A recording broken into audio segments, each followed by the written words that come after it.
Good morning, everyone. Hi there. This is Jenni from Elephant Room Consulting, and we have Kylie Mowbray-Allen, my digital BFF from Hello Media, and you're tuning in to Bite Size Business, the live podcast and show that helps small business owners, get clarity and insight to grow their dreams. And today, I'm very excited that we have a special guest, Brad from XY Zulu. Welcome, Brad. We're so pumped to have you here with us. Thank you. Nice to be here again. And how are you this week, Kylie? Yes, I'm, aside from my fogging up glasses, because it's all of a sudden got very warm, I am super great. Jenni, what about you? I'm super great. I've had a crazy week. I've been in Perth on Monday, Tuesday, and then Sydney, Wednesday, Thursday, Friday, delivering some workshops, and they're all over the place. I'm currently sitting in a hallway in UTS in Sydney, so it doesn't open very often. So you're jet sitting around the country. So we've got someone coming in from Sydney today. We've got Brad coming in from Melbourne, and we've got me coming in from the North Coast of New South. I love that. Joining in Zoom. I love it. Very, very good. It's amazing. Today's a very exciting topic where we're talking about protecting your personal data and how to make really, really good kick-ass passwords. Because obviously there's been a bit of hoo-ha in the press lately. There's been a whole lot of people very distressed about this big fat OPTUS hacking. I've got clients that have been affected by it, some to a very extreme degree, some to a really very minor degree. And so it's really interesting to see it all unfolding. So yeah, that's why we've invited Brad to come in and chat with us today, because he is an expert in all these things. And you know what, whenever I'm on a Zoom with Brad, we always will have a quick chat about passwords, because it really is such an important thing. So yeah, so glad. Thank you for joining us today, Brad. It's great to be able to have this really important conversation with you. Thank you again. Yeah, not to downplay the anxiety that this has caused to people, but if it wasn't OPTUS, it would have been another company at some point. So not pinning the blame all on OPTUS, because most of these issues actually happen not necessarily due to companies having lax security, but the weak link is usually humans. So if people have done something to allow the system to be accessed by a third party, perhaps accidentally or something. Anyway, so OPTUS then, huh? that it was them. Yeah, it's true. And if it's not OPTUS, it'll be someone else the next time. And I think that's the point, isn't it? Is that, it's the kind of best laid plans of men and mice, right? It's that doesn't matter what you do, there's always some vulnerability that your systems are going to have. So we're talking about passwords today because it's one of the best ways to kind of protect your system and avoid that kind of both bots and kind of human error. But I think there's value in recognizing that at the end of the day, and it is humans who have to manage the systems. Yeah, it's true. And passwords, we got used to them. I guess that started with ATM and PIN cards, but we've moved on from there. We still have PIN cards on our ATM cards. But yeah, passwords have become overwhelming for people, perhaps, but also they've become very important. And we now have moved on. We don't just have passwords, we have multi-factor authentication. And there are even some other things we now have available. If we have time, we could get to them too. Brad, I've had some chats with clients over the past couple of weeks about passwords in particular. And one person said to me the other day, I've got no problem at all because I don't store anything anywhere. I have it all in a notebook. And in fact, really, I just have one line because I have one password. So I've got a perfect system. And I'm like, ooh, I think that's the first no-no is same password, right? Yeah, actually, that's the worst thing. The same password everywhere. Yeah. If your password manager is a piece of paper, it's still better than having the same password everywhere. Yeah. Yeah, so that's just a no-no. And unfortunately, you think about this OPTUS situation next week, someone else. If your password is compromised at one of those places, and you use the same password for your internet banking, well, join the dots. Yeah. So that's it. Fundamental. You have to have a unique password for each of your services. Well, have you got some tricks for us then about how to make that easy? Because I know you have, because you've definitely had for that, but yeah, for those that listening, it would be great. Yeah. If you- Well, there's some passwords that you need to remember. I'll be honest with you, I have two passwords that I remember. I remember the password to my password manager, and Excellent. I also can remember the password to my most important online account. But personally, apart from that, all my other passwords are random passwords, and I use a password manager Like to manage them. Z279*5, that kind of thing, Just where it's generating it for you. yeah, Well, I can't copy it. I can't memorize these passwords. So random passwords are great. You need a password manager for that. But there are ways to get strong passwords that you can remember. And you know, it's not too subjective, but one of the most common ways that people mention is having 3 or 4 words. And these words don't have meaning to other people, but they may have meaning to you. You can join the words with a dash, and you can add numbers or letters to that. So that makes a very strong password that you could remember. So think about that, joining 3 words, the blue frog, and you could put some numbers. That makes quite a strong password. But you still have the problem with you don't want to use that password at more than one location, more than one login. One of the companies that I do work for actually has that, and they have a random word generator, and essentially you can go in and you can click the button till you have 3 words that you might be able to remember, but they're completely randomly generated. So it might, as you said, it might be frog, beach, kryptonite, whatever, but it's completely different. But they're words that you can remember, but they're so random that it's unlikely that someone's going to bring them together. But one of the changes that I've noticed, Brad, particularly lately, is the fact that we can now put spaces in passwords. Yeah, it's not new actually. Well, it's not new, but some places didn't support it. But as far as I know, I haven't run into a place that doesn't. Yeah, so this is all good, but you know, we're not trying to defeat the criminal mind. We're trying to defeat the criminals who are running computerized software to do these things. So, you know, again, you want a memorable password, but let's not undermine that by using the same password in more than one location. Yeah. And Brad, you just mentioned earlier about a password manager. So Jenni and I both use the same one, which is sitting here on my phone. I use it all the time, literally so many times a day. And the one that we're using is LastPass, but I know you said that you were using 2, so LastPass and 1Password. Yes, but that's not necessarily, I use one as my main one, and the other one is for interoperability with customers, because sometimes people will share a password with me, and again, it's another topic. We really don't need to share passwords, hardly ever.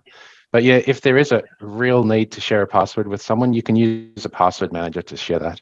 So that was the reason why I've got another account in LastPass. And but actually, I've started to do that, yep. Brad. I've actually started to do that, Brad, particularly when working on websites with clients or in systems, whether we're doing kind of business setups, so whether it might be MailChimp or whatever it is that I've been using the password manager to share the link, so they don't actually see the password, but we've set up that a sub account so that we still have different passwords, so I can manage the account, they can manage the account, but we actually don't share a password at all, because that then allows that sort of second layer, so we're not kind of moving passwords around the world. Yeah, that's excellent. And unfortunately, sometimes, especially a new customer who doesn't, you sometimes have to have someone share their password with you. Yep. But ultimately, we don't want that. We don't want to have to share passwords. And if you do share a password with someone, that password must be unique. So again, unique passwords, and you're not going to be able to manage unique passwords without a password manager. And not wishing to market for any companies, but the 2 leading ones at the moment seem to be LastPass and 1Password. But there are others. Bitwarden is a very common one, another one, Dashlane. And there's probably a number of other reputable password managers. Apple are in the game, Google are in the game too. Not necessarily having a standalone product, but built into Google Chrome, there's a password manager. Built into all your Apple products. They also have what they call Keychain, but it now supports passwords and multi-factor authentication. What do you think about those ones though? So, you've typed something in and automatically that Google Chrome for passwords has come up, or your Apple one's come up and said, keep this one. So, Look, it's better than nothing. Right. And I've helped some people, friends, family, and, I signing them up for their login to Nine Network or whatever, and, your email address, and now you need a password, and, they're going to tell you the usual password they've used, if you know what I mean. So at least using the Apple keychain or Google Chrome, you can have a unique password generated for them there. I'm not against it, but I don't store my passwords all over the place, just in one place. Yeah, right. So, because I have heard you say before that you don't recommend those ones. No, but because you've got to have unique passwords somewhere. So start somewhere. Yeah. It's better than nothing. Okay, cool. That's good to know. So, Brad, you've talked a couple of times about multi-factor. What is, I know a lot of people are saying, do I need to do this two-factor or multi-factor authentication, and particularly off the back of the OPTUS? I know I'm no longer a Telstra customer, but I got an email from Telstra telling me what I should do with my passwords, which I found really interesting, saying that they haven't been breached. They're talking about two-factor and multi-factor. So what is that, and why? What's the value or the added value of us using that? Yeah, so this is very important. And this may be new information to some people. We've been flogging the dead horse about unique passwords. Unfortunately, people haven't done it yet, and password managers too. So multi-factor authentication, it's essentially you put in your username, then your password, yet before you log in, you have to provide something else. The most common thing people are aware of is an SMS code. However, that is not very secure. It's better than no multi-factor authentication. But take, for example, this OPTUS issue. If someone were, and I'm not saying I've heard that it's happened, but if someone were to be able to take over your phone number, which was with OPTUS, they could log in if they knew your password. They could log in because now your phone would receive this SMS code, and now they've completed, the second factor authentication. However, SMS is not really the standard for multi-factor authentication anymore, and hasn't been for a while. So next up from SMS authentication is using an authenticator app like Google Authenticator. There's a myriad of them too, Microsoft Authenticator. They essentially do the same thing. It's a rolling code, cryptographically generated, tied to the time on the server. So every 30 seconds, usually you'll have a new code. We've been using these for nearly decades. Banks used to put out a physical keychain that generated these codes. So that's the next level up, an authenticator app that generates these codes. And really the gold standard after that is one of these. I don't know if you can see it clearly, but it's a hardware key. There's a few manufacturers. The most common one is Yubico. They call these a YubiKey. And this is a physical device that you have to plug into your computer to generate the multi-factor code. Wow. When Google started to enforce this on their employees, they have not, I think it was, don't quote me, but I think it was from 2017, they enforced the use of this instead of SMS codes or authenticator apps. They've not had a single account breach among their staff. So this is supported by Google, Dropbox, all of the big companies, and that is the gold standard in multi-factor authentication. And so I put in my username, I put in my password, and then it says, please insert your hardware key. I put it in, and then I'm logged in. And Kylie and I are having a little kind of geeking out moment here, Brad, because for us, I mean, particularly when I travel overseas, one of the biggest things that I find is using the multi-factor, but when it has been linked to my SMS or my phone, you can't always get it depending on the service, depending on how long it takes for them to actually, my roaming to kick in. And sometimes I've been overseas and I haven't been able to get that SMS at all. And so that sort of little dongle that you carry around really does make it, you have to have it on your physical person. You've got to be present when you're doing it. So where do we find something like that? Yeah, you can buy them directly from the company, even though they'll ship them from Europe. You can buy them directly from the company. It's about $50 US. There's a few different varieties. $50 US for one that supports NFC, which means you can just tap your phone on it. Mhm. And you can buy them off Amazon here too. They ultimately come from the same place. If people are interested, I plan to buy 8 or 10 of them, so I'm happy to pass that on to people. Yeah, if they're interested. I just had an offer to get a few at a good price. So yeah, we can talk about that afterwards. Yeah. But yeah, just an illustration quickly. You know, when you think about your house, all of us have got a lock on our front door, and probably that's the door that we secure the most. So what is your front door? Well, probably if you use it, it's a password manager.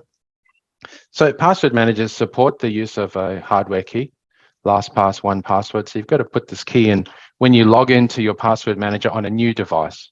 It doesn't bug you once it knows, you are logged in legitimately.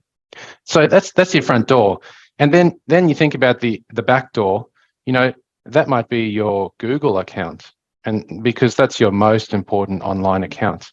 And don't forget, also got the access to your domain name registration. Like these are doors to your house. Mm. So think about them first. Unique password. Don't use SMS authentication. Use an app or a hardware key for those doors. And growing up in South Africa, I remember crime was bad, and it still is. And it's a strange concept in Australia, perhaps, but we used to have internal doors that had locks on it. And so when we left the house, we'd lock the internal doors, and each had a different key. It's very tedious. But you see, if someone broke in, they were confined just to the room. So think about your passwords like that. You want to lock the outside doors. And if there are some internal doors that you can secure with multi-factor authentication, the gold standard, you're going to have a far more secure environment. So even if someone got in the back door, well, they wouldn't proceed any further. Yeah. You've had my brain buzzing, I know. Brad, feeling Sorry. on many levels about different things that I've really got to, because I've always felt like I'm pretty on top of the password thing, and especially using a password manager. But we have a code for our front door because my husband can't use his hands, so he can bang it with a knuckle to do the code. But we've had so many various carers through the house that get given that code. I mean, through the years that get given that code. Never updated the code. So yeah, how that would have to stand up with our insurance if something happened. Well, I can't speak for insurance companies, but yeah, the illustration doesn't match perfectly, but it is easy online to change your password. It is easy to implement multi-factor authentication. It is easy to use a password manager, especially once it's set up. But yeah, it takes a little bit of mental effort to say, I need this. And, this OPTUS thing perhaps gives people the push.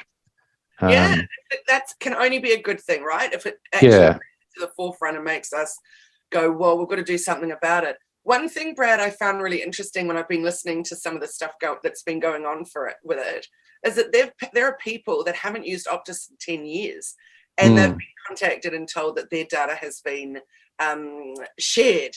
So passport numbers and things like that. Deeply concerning, wondering why they actually still have that information. And as you said, it's not just OPTUS. No. So what can we do, would you suggest, that we can try and tighten up all of our stuff?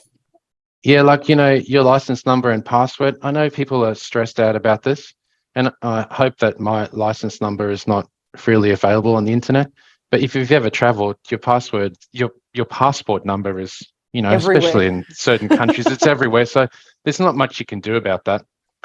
And we just hope companies like OPTUS, Telstra, Vodafone, the ones that control access to your phone number, do their due diligence to authenticate people before they port numbers and so on.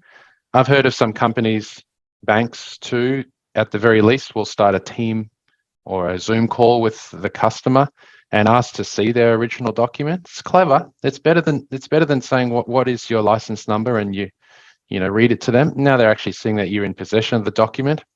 But yeah, there's regulations about this. We don't really have any control over that. So what do I recommend? I recommend that you use unique passwords. You use a password manager and you protect your most important accounts with the securest possible method of authentication, and that's multi-factor authentication. Yeah. Very, very good tips. You may not be aware of this, but Apple has forced, and not in a bad way, Apple has forced multi-factor authentication on people for a long time, and we just deal with it. You get a new Apple device, and when you log in, one of your other devices gets a code. That's multi-factor authentication. So yeah, just deal with it. This is you protecting yourself. And unique passwords, you just got to deal with it. And I just cannot say enough how much I agree with you on the password manager compared to having a book. Because what happens if you lose the book? What happens when, look what we've had in the last few years of floods and fires and all of that.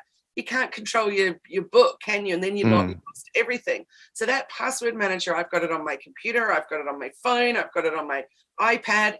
And really the most important thing is having that like obviously face recognition, but also making sure you've got that master password down somewhere safe. And then you're only having one password tucked away. Yeah, that's true. And can I just mention, hopefully not too technical about these password managers, because people will say, hold on, I'm storing all my valuable information on the internet. The bad guys just need to get that file from somewhere, and they'll have all my passwords. These services have been independently audited to verify that this is the case. So whilst your passwords go from your iPhone to your whatever, Samsung Galaxy tablet or whatever, whilst they sync across, the information is always encrypted. Now, we could explain that, but your encryption key is not held by the company that provides you the password manager. So that means whilst they could access your file, it is meaningless to them without the decryption key, which you don't know what it looks like, but your device has this. And when you authenticate on your device, that key is provided to decrypt the information. So what I'm trying to say in summary is it's a lot more secure than using a piece of paper. A piece of paper is more secure in the sense that someone's got to get into your house to gain access to that, but everyone can read. So once they've got that, they see all your passwords. Yep. But in the case of a password manager, even if your information was accessed, it's illegible, unreadable. That they don't get your passwords. Brilliant. So definitely, I can't remember how much I pay, but it might be like 120 or something a year. So yeah, there's even cheaper plans. Yep. Every penny to make sure you're secure. So Brad, I know that you have created a special offer that our listeners and our viewers will be very, very keen to take you up on. So do you want to share a little bit about that? Well, after thinking about this subject, and not just here, a lot of people have been contacting us about this OPTUS thing and what matters. And so security is like a big topic at the moment. So this is a good time. And we are a network partner of the Australian cybersecurity service. So we have access to information, not necessarily information that's available to the public. And some of the information that we have access to helps us to really see which are these doors that you need to protect. So what we're offering to people is a service where we'll do it remotely with you. Again, we don't want your passwords, but we'll do an audit of your passwords with you. We're happy to help you set up a password manager. It can help you if someone gives you a hand along the way. And we're also happy to help you with multi-factor authentication, at least on some of your major accounts. Again, we'll do it remotely. It's your devices. So we've set up a product that we're offering, or an item that we're selling. I'll send the link in there, in the chat here. And people can sign up for that.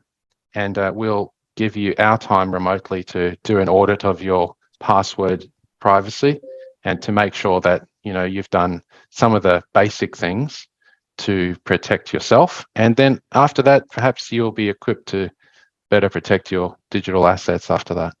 So brilliant, Brad. And can Amazing. I just say to everyone, $100, only $100 to get this audit going with Brad on Zoom or Google Meet or whatever he's doing. So that's exciting. So my team are right now pumping it out on all the different places that we're live in the comments.